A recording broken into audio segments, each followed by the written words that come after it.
¿Cómo están?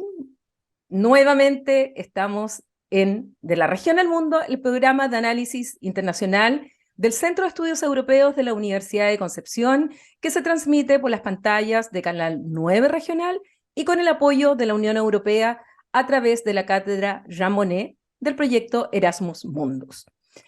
Hoy día vamos a hablar de un tema, un concepto, una idea, ya nos dirán nuestros especialistas, una estrategia, de la cual mucho se habla, una palabra de la cual se usa, se abusa, se mal usa, y que es tan jabonosa al final para ver, bueno, cuál es el contenido de lo que estamos hablando. Me refiero al populismo.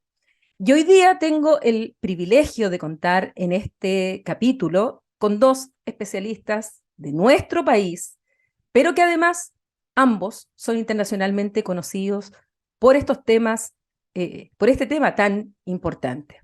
Me refiero a dos Cristóbal, a Cristóbal Rovira, especialista en este tema, conocido, insisto, internacionalmente, referencia, pero absoluta en otros países, y que nos acompaña desde la Universidad Diego Portales, desde Santiago, a quien le doy las gracias por aceptar conversar con nosotros hoy día. ¿Cómo estás, Cristóbal?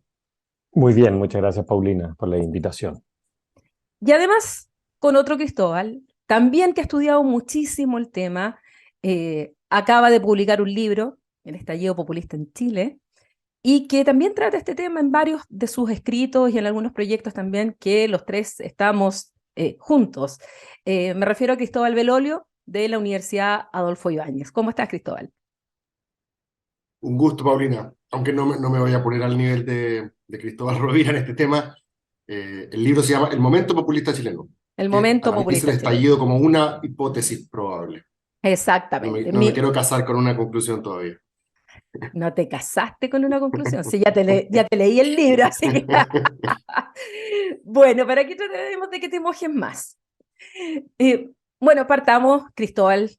Ninguno de los dos nos vamos a poner a tu nivel. Eres una eminencia en el tema, Cristóbal Rovira, y quiero que partamos por tus primeras. ¿Cómo le explicarías a una persona que nos está escuchando en un canal de televisión, que no tiene idea, pero escucha tanto de populismo? Bueno, y nos preguntará, bueno, ¿qué es el populismo? ¿Son todos populistas? ¿Todos los políticos son populistas? ¿Qué pasa con este concepto? ¿Qué diríamos como una primera aproximación para un público general?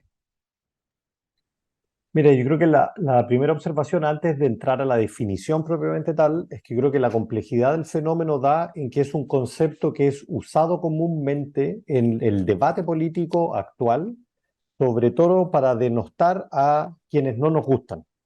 Entonces, por ejemplo, una persona de derecha va a decir este liderazgo, este partido, esta cuestión es populista para criticar a alguien que es de izquierda, por ejemplo, y viceversa. Muchas veces la gente que es progresista o de centro izquierda no le gusta a alguien de derecha y va a decir este tipo es populista porque es autoritario, porque qué sé yo qué. Y lo que nosotros tratamos de hacer desde la academia, obviamente no existe la objetividad absoluta ni pura, pero tratamos de desarrollar marcos analíticos y conceptos que son objetivos en el sentido de que tienen que ser lo suficientemente claros para distinguir lo que es un perro de lo que es un gato, lo que es blanco de lo que es negro. Y por lo tanto tratamos de desarrollar conceptos en ese sentido que obviamente no son neutrales en un 100%, pero tratan de tener una relativa objetividad. Y por lo tanto no entran tanto en este debate político de a mi contrincante lo trato de populista o no. Y visto así, el concepto de populismo que ha venido ganando terreno en la ciencia política en particular es plantear de que el populismo es, la metáfora que utiliza es esto, son unos lentes a través de los cuales observamos la realidad, una ideología, y esos lentes, si yo me los pongo, voy a observar de que la sociedad va a estar dividida en dos grupos, en una élite que es corrupta y en un pueblo que es puro, y simultáneamente voy a plantear de que lo que tiene que hacer la política es respetar la soberanía popular. Entonces, en este concepto que yo estoy desarrollando, si ustedes se fijan, fíjense que el populismo no es ni de derecha ni de izquierda. Lo único que está diciendo la ideología populista, estos lentes, es que yo al observar la comunidad política veo buenos y malos. Los malos son la élite o las élites y los buenos es el pueblo en singular, y lo que tenemos que hacer es respetar los designios de ese pueblo. Bueno, después entraremos a qué vamos a meter dentro del concepto de élite corrupta y qué vamos a poner dentro del concepto de pueblo virtuoso. Pero Cristóbal Belolio, esa es una visión, es una concepción que ha desarrollado sobre todo Cristóbal Rovira con Casmude, pero hay otras visiones, hay otras concepciones que entiendan al populismo de otra manera, más que de esta idea, ideología que nos podemos encontrar con otras formas de entender el populismo en la literatura. Sí, yo creo que el propio Cristóbal es el que más conoce de ese debate, más allá de que él es un representante, por así decirlo, paradigmático de lo que se conoce como el enfoque ideacional. Él también ha trabajado en varias compilaciones, introducciones, donde se presentan otras alternativas para pensar el fenómeno. Eh, yo no sé si comprendo a cabalidad la diferencia entre una u otra, creo que son fronteras más o menos porosas en algunos casos. Entiendo que algunos señalan que no es una mirada ideológica, sino más bien una estrategia política. Eh, Me imagino que desde ese punto de vista no se trata de cómo uno entiende el mundo, sino de qué manera considera que le puede sacar más rendimiento quizás electoral a una cierta retórica. Y me intriga otro enfoque, que quizás este se puede caracterizar como con un perímetro más claro, ¿cierto? Que este enfoque como performático o sociocultural, como le han llamado algunos, ¿cierto? Que tiene que ver con que con que el populismo ya no es una mirada ideológica que distingue a la sociedad entre dos campos así enfrentados, héroes y villanos, eh, sino es una forma de enfrentarse a la discusión política en la cual habría una exaltación de lo plebeyo. En Chile diríamos de lo huachaca, ¿o no? ¿Cuál sería como el concepto, ¿cierto? Porque cuando uno habla como de low, de lo bajo, ¿cierto? No se a veces cuesta capturar qué se refiere. Lo vulgar a veces suena muy peyorativo, pero tiene que ver un poco con eso, ¿cierto? Como con esa celebración de lo huachaca, en contraste a todo lo que suena muy formalito, muy institucional, muy despersonalizado, muy objetivizado. Y ahí hay otras alternativas, pero me da la impresión, y aquí que Cristóbal me corrija, de que en todos estos casos, a pesar de que son enfoques distintos, pareciera que la distinción entre unos y otros, los míos y los tuyos, nosotros y ellos, pareciera estar en todas de alguna manera. Son como distintas maneras de articular el puzzle, eh, pero esta división, esta dinámica como, no sé si la palabra es correcta, pero adversarial, para no decir antagónica y no como copiarle pareciera estar muy presente y que la distingue, creo yo, de enfoques más liberales de entender la política, que supuestamente son más consensuales. Aquí pienso desde la tradición, desde Rawls a Habermas, por así decirlo, esta idea como más deliberemos desde un punto de vista racional compartido, y en el populismo pareciera haber en todos estos enfoques una sospecha a que eso no es posible, de que de alguna manera hay que sincerar que tú y yo tenemos intereses y pasiones distintas, y esas son las que nos movilizan en política, y bueno, yo estoy del lado de los buenos y tú, lamentablemente, del otro. En ese sentido, Cristóbal Rovira, una de las, digamos, de estos autores o de estas tendencias fundamentales que han impregnado el debate, pero no solo el debate, sino también han inspirado a determinados partidos políticos o movimientos. Bueno, evidentemente es la escuela de Ernesto Laclau con Chantal Mouffe. Y también, como lo dice Cristóbal Belolio, cuando uno los lee y cuando te lee al mismo tiempo con Casmude, sobre todo, también uno observa esto que dice Cristóbal Belolio, que esta oposición entre un pueblo virtuoso y una élite corrupta también está presente en ellos. Pero sin embargo, tienen un aspecto distinto a el enfoque que le dan ustedes. ¿Dónde está la gran diferencia entre esa visión de Chantal Mouffe con Ernesto Laclau y la de Cristóbal Rovira, Casmude? Para tomar las dos grandes escuelas que hoy día se leen, se inspiran partidos políticos, nos inspiramos mucho los que leemos y estudiamos esto y tratamos de entender lo que está pasando en el mundo. ¿Cuál es la diferencia?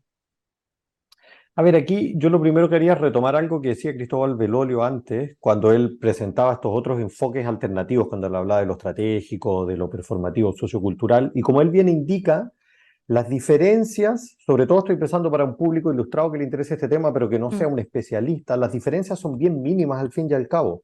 Y lo que pasa es que nosotros los académicos nos encanta pelearnos y vamos a la conferencia, armamos el panel 1 y el panel 2, donde uno presenta la diferencia, la diferencia, pero a grandes rasgos, si uno observa este fenómeno un poco desde afuera, y por eso digo que hay un creciente consenso en torno a decir de que en un sentido lo más mínimo posible, el mínimo común múltiplo entre aquello que solemos llamar como populismo tiene que ver con esta distinción entre buenos y malos, entre en el fondo esta élite y este pueblo, y enfatizaría la cuestión de esta defensa de la soberanía popular. No obstante, lo que vamos a ver es que en proyectos populistas particulares vamos a ver de que la definición le falta algo. Porque si yo quiero entender Bolsonaro, quiero entender Trump, como bien decía Cristóbal Belolio, falta esta cuestión un poco más popular, por así decirlo, ¿no? O sea, ¿qué es lo que le encantaba a Donald Trump? Comer el McDonald's y que le ensucie la boca, y Bolsonaro también, y va y le gusta este baño de masas, y no le... Entonces tiene esta cuestión, pero ojo, no todos los populistas son necesariamente así, pero hay muchos que sí. O simultáneamente, como decía Cristóbal Belolio, aparece la cuestión de la estrategia. ¿Donald Trump habla ese lenguaje populista porque lo cree? ¿O habla ese lenguaje populista porque resulta que le resulta funcional para su proyecto político?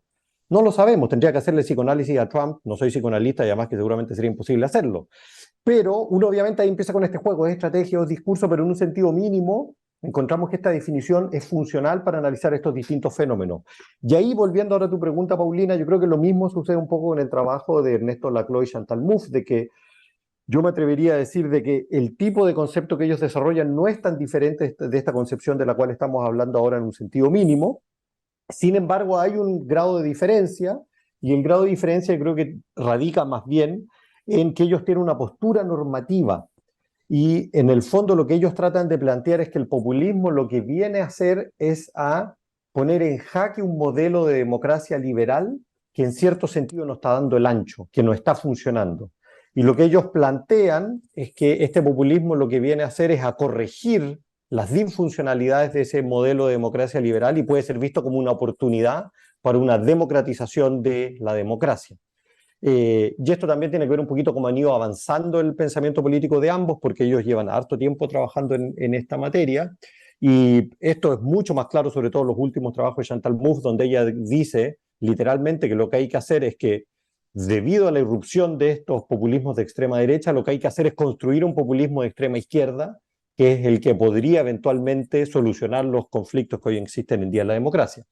Y yo creo que justamente porque esta es una postura normativa, aquí viene la segunda diferencia con el enfoque que yo he venido trabajando con Cass, pero ojo, muchos otros autores diría yo, es que lo que nosotros tratamos de levantar es un poquito más positivista, en el sentido que tratamos de levantar evidencia empírica para ver respecto a, por un lado, quiénes son los actores políticos que desarrollan estos discursos populistas, pero lo otro que me parece muy importante es análisis empírico para ver quiénes son las personas que votan por estos tipos de actores. Y aquí hay una diferencia muy importante con la tradición que levanta Chantal Mouffe y Ernesto Laclau, porque ellos trabajo empírico no hacen de esa naturaleza, hacen trabajo empírico discursivo. Y esta cuestión me parece muy relevante y con esto cierro, porque los lleva a plantear hipótesis muy interesantes, pero que empíricamente no necesariamente son sustentables. Planteo lo siguiente, Chantal Mouffe va a decir, bueno, lo que hay que hacer es construir un populismo de extrema izquierda para en el fondo recuperar esos votantes de extrema derecha que antes votaban por la centroizquierda. Esto empíricamente es falso. Nosotros sabemos empíricamente de que aquellas personas de que votan por los partidos populistas de extrema derecha en Europa, por lo general, son personas que históricamente han votado por los partidos conservadores y cristiano-demócratas. En su mayoría, no son personas que votaban por el Partido Socialdemócrata. Y de hecho lo que ha venido pasando es de que esos votantes que antes votaban por la derecha convencional, hoy en día están votando por la derecha extrema. Desde el argumento de ella, lo que dice es cuando construyamos un populismo de izquierda vamos a recuperar esos votantes. Empíricamente sabemos de que esto no es así porque esos votantes nunca votaron por la izquierda. Entonces yo creo que aquí es importante distinguir de que ellos tienen este enfoque normativo que se diferencia del nuestro y en segundo lugar el tipo de trabajo empírico que hacen es de otra naturaleza y permite plantear hipótesis como las que planteo de que son bastante provocativas, pero empíricamente son bastante febles. Escuchando a Cristóbal Rovira, Cristóbal Belolio, ustedes se llaman iguales, así que me va a ser un poco complicado este programa. Lo siento, tengo que decir los apellidos las dos veces, todas las veces. Escuchando a Cristóbal Rovira, y sobre todo el planteamiento de Chantal Mouffe con Laclau, claro, plantean esto que hay un cuestionamiento a la democracia tal cual como se conoce, la democracia liberal, y plantear justamente correctivos a esta. Si yo escucho eso y sabemos que ha inspirado más a la izquierda este pensamiento que a la derecha, Cristóbal Belolio yo me doy cuenta que también ha inspirado, tal vez, a lo mejor ni siquiera los ha leído, pero es lo mismo que plantea, por ejemplo, Víctor Orbán en Hungría, que hay que ir justamente en contra de aquellas instituciones de democracia liberal. Él usa el concepto de democracia iliberal y pone en cuestionamiento las instituciones corruptas, que serían esa élite corrupta. Y por eso que dentro de los problemas que tiene dentro de la Unión Europea, que tiene problemas, de hecho, se ha puesto en movimiento por primera vez uno de los recursos que tiene la Unión Europea por no cumplimiento de los valores del Tratado de la Unión Europea, que está el Estado de Derecho, los derechos humanos, la separación de poderes, etcétera, junto con Polonia. Ambos tienen ahí recursos y sentencias del Tribunal de Luxemburgo. Entonces resulta, Cristóbal Belolio, que vemos en Víctor Orbán que toma decisiones que van en contra de esta democracia liberal que a él no le gusta y que afecta la separación de poderes, afecta las libertades civiles, afecta al Tribunal Constitucional, lo mismo pasa en Polonia. Entonces resulta que uno no le gustan los partidos políticos, pese a que él pertenece a un partido político, lo terminaron expulsando del Partido Popular Europeo dentro de las familias que hay en Europa. Y yo digo, bueno, está más inspirado en Chantal Mouffe y Laclau que en Rovira Cas. Casmude en este sentido. O sea, le Distingamos está acá, dando porque alimento mucha gente a la puede creer que el otro ultraderecha. caso. A Casmude. Después vamos a hablar del Sí, otro caso. sí, es súper interesante ese punto. ¿Ah? Creo yo que una de las discusiones más, ya volvemos a lo conceptual, ¿ah? Más interesantes que se está dando hoy día en la literatura sobre populismo es entre aquellos que, como Cristóbal Rovira y otros, ocupan esta definición más minimalista. Bueno, hay un paper de Cristóbal Rovira hace muchos años atrás donde él se preguntaba si es que el populismo era una amenaza o un correctivo para la democracia, ¿cierto? Y que ha sido muy influyente porque le ha permitido a muchos estudiosos del tema decir, entonces no es malo per se, o no es bueno per se, por ponerlo en términos muy didácticos, ¿cierto?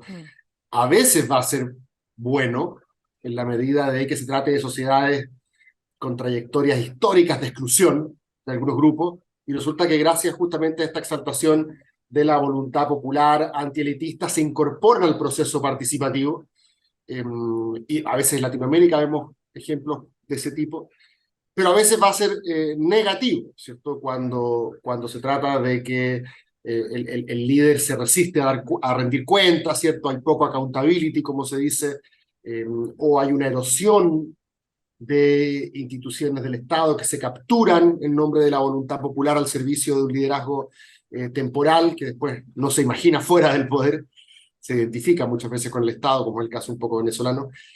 Pero lo interesante de esta definición minimalista, o más neutra desde el punto de vista evaluativo, es decir, el populismo no es ni bueno siempre per se, ni malo siempre per se, sino que dependiendo de las circunstancias, del contexto, a veces puede ser un correctivo y a veces puede ser una amenaza. Y es interesante que no solamente se enfrenta a esta mirada más normativa, tipo la Laclau Mouffe que tú mencionaste, Paulina, que considera que generalmente es un fenómeno bienvenido, sino que tengo entendido que también se enfrenta a aquellos que lo consideran generalmente un fenómeno negativo, Estoy pensando como en Jan Werner Miller, ¿cierto? Y hay una escuela que dice, oye, no me vengáis con ese cuento de que esto puede ser democrático pero no liberal.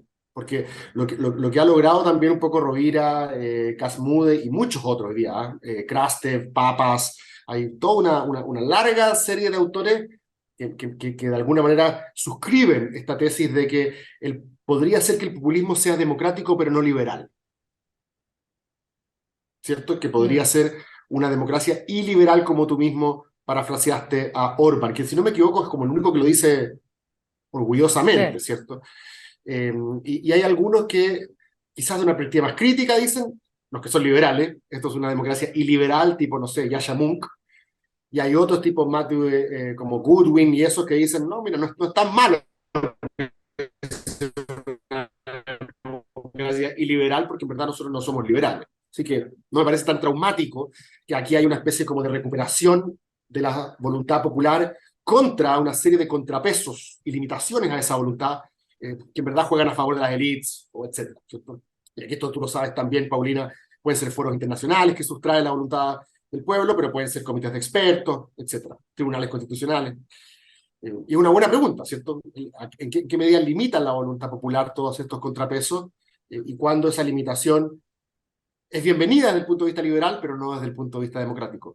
Pero hay otros, y aquí, como se llama Cristóbal Rovira, nos podrá complementar, que no se compran mucho esto que populismo sea igual democracia y liberal.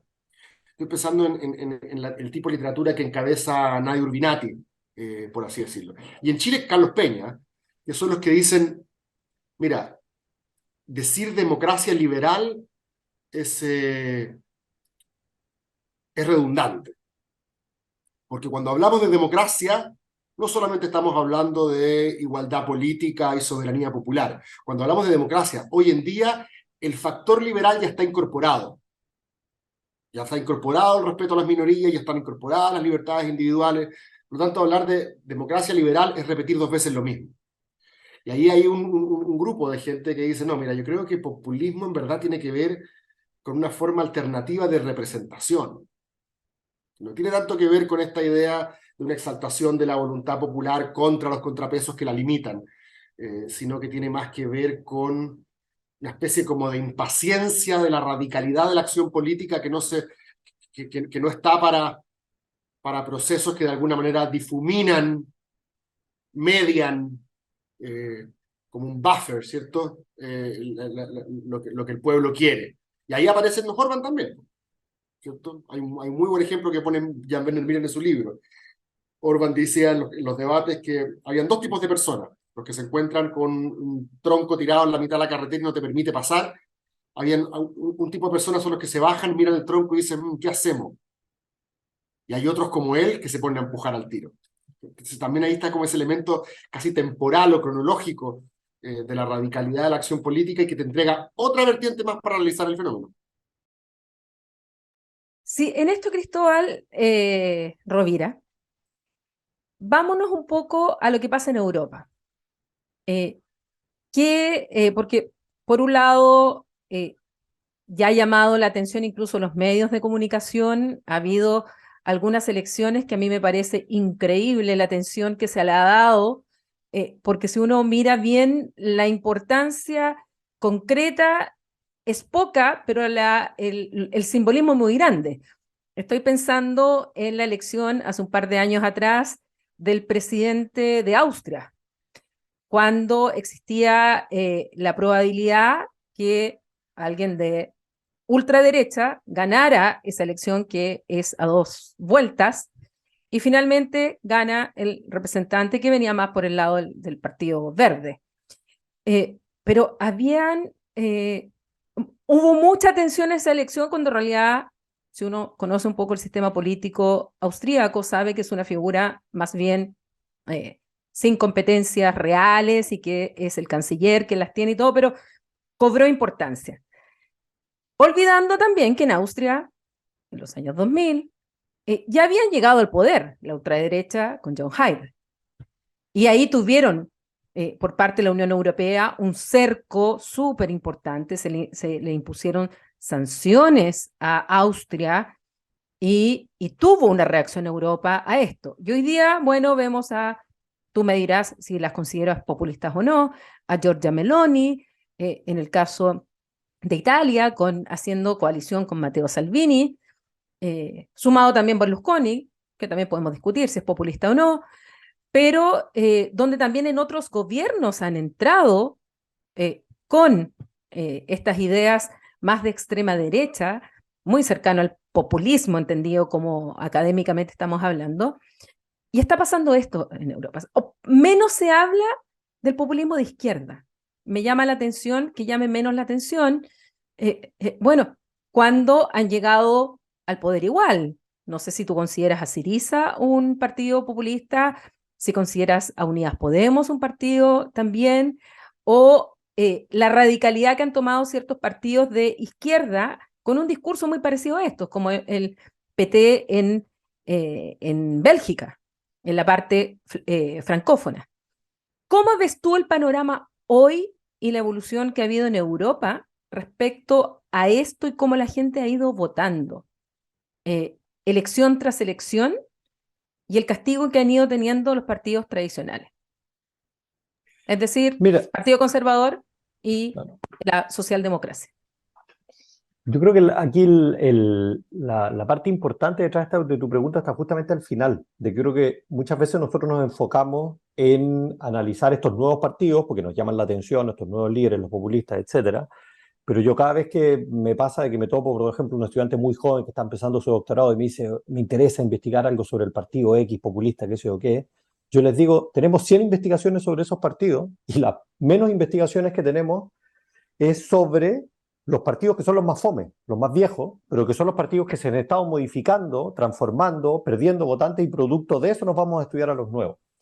Entonces aquí yo creo que lo primero que tenemos que tener en mente, y que seguramente después lo vamos a conversar para el caso de Chile porque es algo muy similar, es que una tendencia muy importante en Europa que ha venido creciendo a lo largo del tiempo es la fragmentación del espacio político. Nosotros estábamos acostumbrados a que en Europa existían los llamados partidos catch-all, los partidos atrápalo todo, que lograban conquistar nunca el 50%, pero se acercaban a ese monto. Por lo tanto, teníamos un partido muy grande que coalicionaba con un partido chiquitito y teníamos gobiernos estables. Entonces teníamos un partido cristiano-demócrata que sacaba el 40% de los votos, coalicionaba con un partido liberal, o teníamos un partido socialdemócrata que tenía el 40% de los votos, coalicionaba con otro, y eso es lo que le da estabilidad a ese sistema político.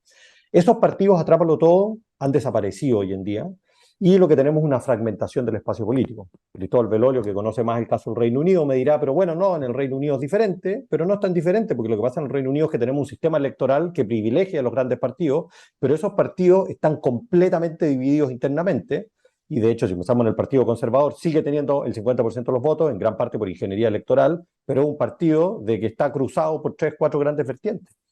Y esa fragmentación del espacio político es uno de los rasgos que quedó para llegarse, y podríamos tener una conversación mucho más larga de cuáles son sus orígenes, etcétera, pero grandes rasgos aquí yo creo que lo que es importante de considerar es que normalmente nosotros pensábamos que el espacio político se articulaba en la gran disputa sobre más Estado o más mercado, y eso sigue siendo relevante, pero hay una segunda línea de conflicto que es tanto más importante que esa conflicta por disputas materiales, que son conflictos de tipo cultural más bien, y que tiene que ver con posturas más progresistas frente a temas valóricos y culturales como la inmigración, como los derechos de los homosexuales, como temas de género, etcétera, y posturas más conservadoras.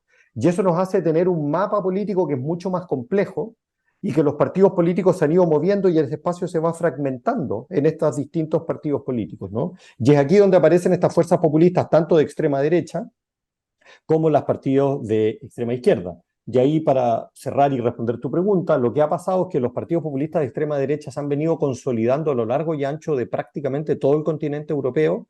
A inicios de los 80 este era un fenómeno que estaba presente en Francia con el Frente Nacional, en Austria con el Partido de la Libertad, pero hoy en día, inclusive países que por mucho tiempo se creyeron que eran inmunes a esto, estoy pensando en Alemania, estoy pensando en España, también vemos de que aparecieron estos partidos populistas de extrema derecha. Y por lo tanto no es casualidad de que haya mucha investigación sobre estos partidos, mucha preocupación también, mientras que los partidos populistas de extrema izquierda son mucho menos exitosos electoralmente. De hecho, son pocos los países de Europa occidental donde tenemos estos partidos. España es un caso, Grecia es otro caso, en Alemania, en Holanda, Francia, pero ahí paramos de contar. No tenemos muchos más países donde los partidos populistas de extrema izquierda han ganado terreno. No obstante, la izquierda sí se ha fragmentado entre una socialdemocracia, entre partidos verdes y a veces estos partidos populistas de extrema izquierda también. Cristóbal Belolio, vámonos a América Latina. ¿Cuál es tu percepción? ¿Está pasando lo mismo que en Europa, que es la consolidación de los partidos populistas de ultraderecha? ¿O es una mezcla con la consolidación de los populismos de extrema izquierda? Teniendo en cuenta que creo que hay un factor en común, que es que los partidos tradicionales están perdiendo votación, los partidos tradicionales están siendo castigados elección tras elección, pero ¿qué diferencia ves tú, observas tú respecto a lo que pasa en Europa, aquí en América Latina? Después entraremos directamente a Chile. Sí, sí, yo no soy experto en sistemas de partidos en América Latina, y Cristóbal también me podrá corregir aquí si me equivoco, pero me da la impresión de que nosotros en la región no tenemos una tradición de estabilidad de sistemas de partidos. Dicho de otra manera, tenemos menos de qué quejarnos porque estamos más o menos acostumbrados a lo que podríamos llamar, a lo que los politólogos llaman la alta volatilidad de los partidos, ¿cierto? Salvo el caso de Chile, que siempre se mira como una especie de excepción. Aquí hay toda una discusión, ¿somos tan singulares o no?, ¿cierto? La literatura más mainstream dice, no, Chile, por su fortaleza institucional, es un sistema de partidos estable, no ha sido presa del populismo en el siglo XX, XXI. Hay otros, del mismo Cristóbal Rovira, que dicen, bueno, no sé si será tan así, ¿cierto? Hay varios experimentos en el siglo XX que se parecen bastante a lo que en otros lados llamamos populismo. Pero bueno, no quiero entrar en ese debate. Mi pregunta sencillamente es si es que estamos viviendo algo similar desde el punto de vista de la erosión de los partidos tradicionales, si es que en realidad no tenemos tantos partidos tradicionales, por lo menos con la fortaleza como uno suele pensar a los partidos tradicionales en Europa. Dicho eso, creo que, y aquí la pregunta interesante para saber quién aprende de quién, ¿cierto? El populismo muchos consideran, los historiadores sobre todo, ¿se han dado cuenta? Los historiadores son muy dados a mirar más allá del caso norteamericano del siglo XIX o el caso ruso. Siempre dicen que es Latinoamérica el crisol, el laboratorio del populismo, ¿cierto? Las famosas tres olas, ¿cierto? La de los 40-50, con Getúlio Vargas, ¿cierto? Perón. La segunda, algunos llaman neopopulista a veces, porque esta combinación con la tecnocracia neoliberal, Menem, Fujimori, Color de Melo. Y la tercera, la que algunos medios llamaron la ola rosa, para no decir que era roja, ¿cierto? Que es la de Chávez, Correa, Evo, los Kirchner, y que de alguna manera tiene como expresiones tardías ahora. Como que López Obrador de alguna manera pudo haber llegado al poder en ese entonces, llegó más tarde, pero hay muchos que lo consideran más o menos parte del mismo ecosistema, ¿cierto? Me pregunto si lo que está ocurriendo hoy en algunas partes de Latinoamérica tiene que ver o no con lo mismo. El otro día me llamaba la atención porque hay una politóloga argentina que trabaja en Chile, que decía que ella no creía que lo que estuviéramos viendo, Paulina, en el último tiempo fuera necesariamente un giro a la izquierda, sino que había que leerlo mucho más como un castigo a la incumbencia. Es decir, el que tiene pierde. Y esto pareciera estar muy vinculado a la investigación empírica que están haciendo muchos politólogos, entre ellos Cristóbal Rovira y Carlos Meléndez de Perú, que han escrito sobre esto, sobre este fenómeno de las identidades negativas, ¿cierto? Coloquialmente, o sea, yo lo ponía en una columna el otro día, ¿de qué se discute que yo me opongo? O sea, lo que a mí realmente me moviliza, básicamente, no es tanto una afiliación a ciertos colores, a ciertas figuras, a ciertas políticas, a cierta ideología, sino que lo único que yo sé es que me defino contra eso. Y si eso es lo que está ocurriendo hoy día en Latinoamérica, me pregunto cómo conversa con este fenómeno adversarial llamado populismo. Me imagino que tendrá harto que ver. Yo ya estoy viendo el plebiscito de salida en Chile de la nueva Constitución. Si antes los malos eran unos, ahora van a ser otros, pero lo importante es siempre identificar quiénes son los malos. Yo creo que fue un error, aquí me anticipo, creo que fue un error que el plebiscito de salida de este nuevo proceso sea de nuevo a favor o en contra, apruebo o rechazo, porque van a movilizar, creo yo, todos los sentimientos negativos contra el establishment político. Esta va a ser la constitución de los políticos. Y eso creo que era problemático y que había que buscar otra estrategia. Así que la dejo ahí nomás dando bote. Creo que en Latinoamérica pareciera que eso es lo que está pasando. Se está consolidando el fenómeno de las identidades negativas y dejo abierta la pregunta de cómo conversa esto con el fenómeno populista. Tomo justamente tu última intervención. Cristóbal Rovira, estamos votando, y ya entremos a Chile, estamos votando contra. Las últimas elecciones están sencillamente no motivando un voto de adhesión, sino que la gente está movilizándose para votar en contra de algo, porque si es así, es preocupante como fenómeno, porque una de las gracias de la democracia es que justamente la deliberación es para pensar el país mejor que tú quieres, el bienestar que tú quieres, las autoridades que representan lo que tú piensas y que si estuvieras en ese lugar, tú tomarías esa decisión por el bien de algo. No votar por alguien porque yo no quiero que el otro salga.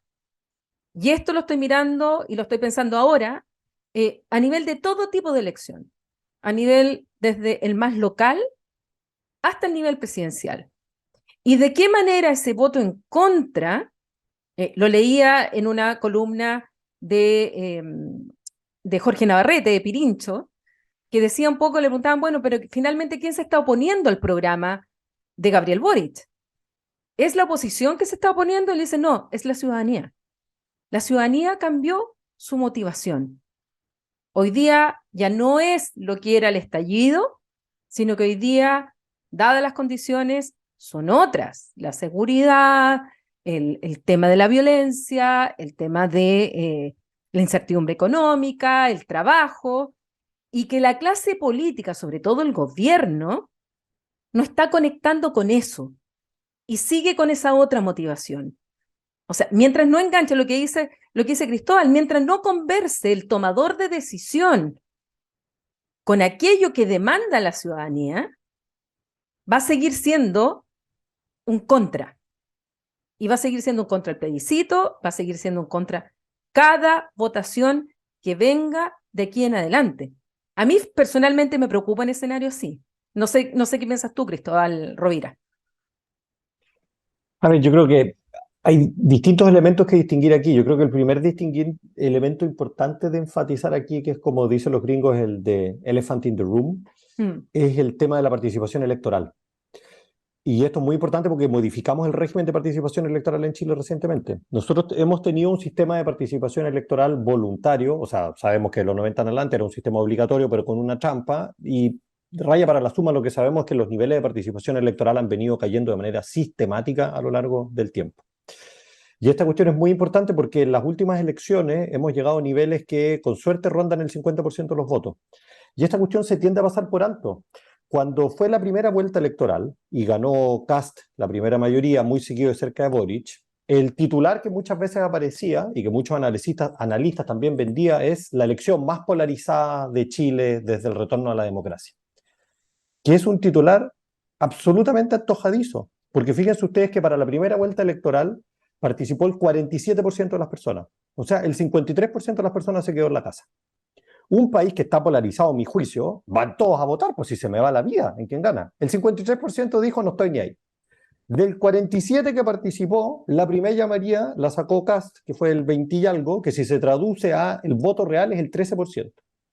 José Antonio Kast movilizó al 13% de los chilenos y Boric movilizó al 11% de los chilenos en la primera vuelta electoral. Ese fue el peso electoral que tuvo cada uno de esos candidatos. Y lo que pasa después es que vamos a una segunda vuelta, y en la segunda vuelta las personas dicen, ya, estos son los dos que pasaron, vamos a ir a votar o no, y subió la participación electoral, pasó del 47 al 50, creo que bordeó el 55, lo cual es una buena noticia porque participa mucha gente, y yo creo que eso es una buena señal para la democracia, sube, y mucha de la gente que fue a votar por Boric, que fue el ganador, no votó porque quería Boric, sino que votó por el mal menor, porque entre votar por Boric o votar por Kast, fueron a votar por Boric. Pero esas son personas que automáticamente al día siguiente, si usted les pregunta, ¿aprueba al presidente? Va a decir, no, no lo apruebo. Porque yo voté por él porque entre A y B me escogí por este, pero no me gustan sus ideas. Entonces creo que esta cuestión es muy relevante porque la tendemos a pasar por alto. Y esta ha sido una constante desde hace mucho tiempo porque los niveles de participación electoral han venido bajando. Es parte del problema que tuvo Piñera, es parte del problema que tuvo Bachelet, que creyeron de que habían grandes mayorías detrás de ellos, pero nunca existieron esas grandes mayorías y no supieron leer lo que estaba allí sucediendo. Entonces creo que este tema del voto negativo y el voto castigo es muy relevante. Pero simultáneamente se conecta con otra cuestión que también Cristóbal decía, de que es mucho más fácil movilizar contra algo. El movimiento No Más AFP prendió muy bien. ¿Por qué? Porque todos los chilenos no nos gustan las AFP. Pero si a los chilenos les preguntamos qué es lo que queremos, si no es la AFP, es un lío, una bolsa de gato, porque unos te van a decir una AFP corregida, una cuestión que no se llama AFP, otros que sea el Estado, qué sé yo qué. Entonces es muy fácil ponerse de acuerdo respecto a qué es lo que no queremos, pero ponernos de acuerdo respecto a qué es lo que queremos es mucho más complejo. Entonces yo creo que el argumento es más difícil, porque sería muy simple decir, bueno, lo que tienen que hacer los políticos, la clase política o el presidente de la República es escuchar a la ciudadanía. Yo escucho a la ciudadanía y me dicen que no quiero más AFP, pero con eso yo no gobierno. Me puedo decir, ok, saquemos la AFP y todos van a decir perfecto, y el momento que yo propongo algo, todos se van a dividir. Entonces yo creo que aquí el fondo del tema, y que esta es la cuestión mucho más compleja, no es solo saber interpretar lo que la gente no quiere, sino cómo a partir de esa manifestación de que no quieren algo, logro construir una narrativa, un proyecto político que logre ser sostenible en el tiempo. Y aquí es donde yo creo que entramos en aguas movedizas, porque esta cuestión es cada vez más difícil hoy en día a nivel global y que en Chile tiene sus propias peculiaridades. Pero aquí yo creo que lo otro que es muy interesante es que esta cuestión cambió, porque se reintrodujo el voto obligatorio. Y al reintroducir el voto obligatorio, una de las cosas que a mí más me llamó la atención es que sinceramente estábamos en las tinieblas para qué es lo que iba a pasar para el plebiscito de salida. Yo era de aquellos que pensaba que la participación electoral iba a subir 10 puntos, que íbamos a tener 60%, 60 y tanto por ciento de participación electoral. Yo nunca pensé que íbamos a llegar a una participación sobre el 80%. Y lo que pasó es que participó mucha gente, y esto yo lo sé por datos que nosotros hemos ido levantando, que son los que yo llamo los no votantes crónicos, que son personas que históricamente no han votado para atrás y que ese día decidieron ir a votar. ¿Por qué rayos decidieron ir a Y votar? votaron rechazo, ¿no, Cristóbal? En su gran mayoría. La gran mayoría de esas personas votaron rechazo, pero aquí viene el punto interesante. ¿Por qué votaron rechazo? Y mi interpretación, en parte con los datos y en parte un poco de olfato político, es que votaron rechazo no necesariamente porque no querían la Constitución, sino que porque votaron contra, porque dijeron la situación política no es buena, la situación económica no es buena, y yo le quiero dar una señal a quienes están gobernando hoy en día de que los estoy rechazando. Pero ojo, que esta cuestión es importante porque ese no es un voto ideológico, lo cual quiere decir que esas mismas personas el día de mañana pueden aprobar Correcto. otra cuestión o pueden rechazar otra cuestión. Entonces aquí le metimos un margen de incertidumbre a los procesos eleccionarios futuros que yo creo que hace la política más interesante para quienes la analizamos, pero la hace mucho más compleja también para el El que devenir de gobierna. los procesos democráticos. Exacto. Sí, Bueno, y esto además se junta, Paulina, con la literatura de aquellos que dicen de que si la cosa anda mal económicamente, ya con ese puro factor se hace bien complejo para el gobernante ganar un referéndum que está patrocinando, ¿cierto? Hubo gente, a mí, un conocido politólogo de La Plaza, que varios meses antes del plebiscito de salida me dijo 10% de inflación, ninguna posibilidad. Y como yo creo que la cosa no se va a ver mucho más auspiciosa de aquí a noviembre, me parece complejo. Que se pregunte lo mismo, si es que las condiciones no van a cambiar radicalmente, vas a buscar nuevamente cómo aunar un frente común contra algo, eso va a ser más sencillo, a pesar de que esta vez estamos confiando, de que, porque ¿te acuerdas, Cristóbal Rovira, de ese plebiscito que hubo, el referéndum de las reformas constitucionales del 89? Después de que ganó el no contra Pinochet, ¿cierto? El año 89, todas las fuerzas políticas, dictadura saliente y oposición entrante, se pusieron de acuerdo en un paquete de reformas que, entre otras cosas, eliminaron el famoso artículo 8, y ese plebiscito se ganó 90-10, porque nadie hizo campaña en contra, digamos. Entonces, de alguna manera, creo que existe la percepción de que el escenario es el mismo, y que hoy día, si mañana desde la UDI hasta el Partido Comunista nos presentan una propuesta, básicamente como no hay oposición visible en el mapa parlamentario, salvo el Partido de la Gente y Republicanos, que lo voy a dejar por ahora entre paréntesis, debería ser sandía calada, o no, como dice, carrera corrida. Pero no es carrera corrida necesariamente. Te puede aparecer Nigel Farage, de hecho, uno podría decir, estaba en los márgenes, estaba prácticamente todo el establishment político a favor de quedarse. El Partido Conservador, como bien dice Cristóbal Rovira, estaba dividido. Pero al menos la dirección del Partido Conservador, que era Cameron, era el primer ministro, estaba por el quedarse. Los otros dos partidos grandes estaban por quedarse, los Labour, los Lib Dems, y finalmente ganó, el que condujo la campaña ganadora era, por así decirlo, republicano de Reino Unido. Entonces no daría por hecho de que se forme una gran coalición de partidos que promueva este nuevo proceso constituyente, no daría por hecho de que eso asegura el éxito del plebiscito de salida. Sin duda, comparto. De hecho, cuando escuchaba a Cristóbal Rovira, obviamente se me vino a la cabeza el Brexit. En el Brexit no tenían idea muchos qué es lo que era la Unión Europea y lo que implicaba el salirse de la Unión Europea. Votaron contra Cameron, votaron contra el gobierno, votaron porque estaban enojados porque les habían aumentado los fees en las universidades, votaron, no contestaron la pregunta. Y en el referéndum muchas veces ese es el riesgo, que por muy clara que sea la pregunta, las personas no necesariamente al votar contestan la pregunta, contestan lo que quieran. Y eso, claramente, cuando lo planteas en apruebo o rechazo, sí o no, es un factor que va a pesar si el ambiente sociopolítico y económico en particular no es bueno y las personas quieren manifestar su descontento por lo que sea en esa papeleta y que no necesariamente va a ser por la Constitución, va a ser por cualquier otra razón. Por eso me parecía más razonable, estratégicamente hablando, enfrentar la propuesta 2023, llamémosle así, enfrentar la propuesta 2023 a la Constitución vigente. Por último, le ponéis la cara de Pinochet a lo mismo. El punto era generar una elección donde todo lo que me produce rechazo, ¿cierto? Y por lo tanto voto en contra, sino que aquí, efectivamente, que fueron con una competencia entre dos textos. Me parecía que de esa manera, por último, eras capaz de seguir manteniendo a una izquierda que está hoy día profundamente desencantada de este nuevo proceso. Que encuentra que se lo han arrebatado, digamos, que está tutelado, vigilado, todas las expresiones, ¿cierto?, similares, y le mataron el poeta. A la izquierda le mataron el poeta. O sea, la cantidad de emoción, romanticismo, intensidad que le metió a la última campaña. Muchos de ellos estaban completamente convencidos de que están haciendo la mejor constitución del mundo. Y ahora están diciendo, no participo nunca más en esto. Les ofrecimos lo mejor y ustedes lo rechazaron, ¿cierto? Desconozco mi pueblo. Y tú no sabes los que hemos pasado por decepciones amorosas, que después de que te matan el poeta, difícil volver a amar, ¿cierto? Difícil volver a creer. Entonces la pregunta que yo me hago hoy es, ¿cómo hacer que esa izquierda nuevamente vote apruebo? Y yo creo que la única posibilidad es enfrentándolo a la Constitución de Pinochet. Bueno, súper interesante. Yo me quedaría, pero conversando mucho más rato. Los dejo desde ya invitados más adelante para otro capítulo de La Región al Mundo. Vamos a tener hasta agosto este programa, para que ya entremos a muchos temas que me habría fascinado conversar ahora, pero por razones de tiempo no podemos. Pero los dejo comprometidos, pues ambos. Espero que me digan que sí. Obviamente. Con Así gusto.